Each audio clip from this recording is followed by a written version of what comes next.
आज मी कारल्याचं लोणचं बनवते.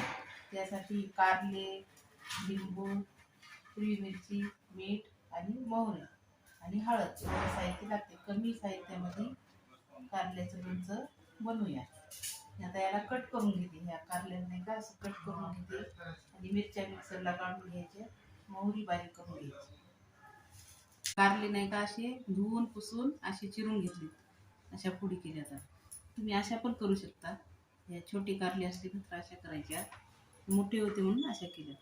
मिरची बारीक करून घेतली, मोहरी बारीक करून घेतली आणि हे लिंबाचा रस काढून घेतला. आता आपण मिक्स करूया.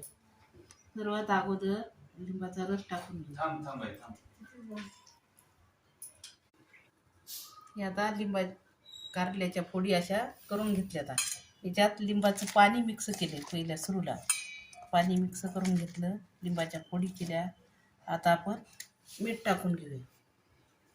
आता हाताने टाकते, मिक्स करायची हाताने. आता ही मोहरी बारीक करून घेतली, ती पण टाकून घेऊया. 1 वाटी मोहरी होती, मोठी मोठी 3 कारली होती, त्यासाठी मोहरी टाकली.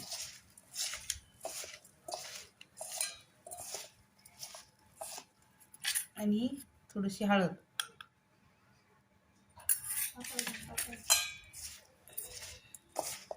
ती कच्चीच काढलेली आहे. ही हिरवी मिरची.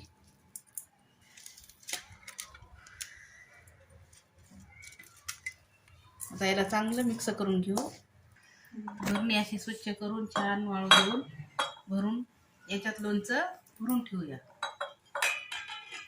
काचेचीच भरणी घ्यायची, म्हणजे वर्षभर लोणचं टिकतं.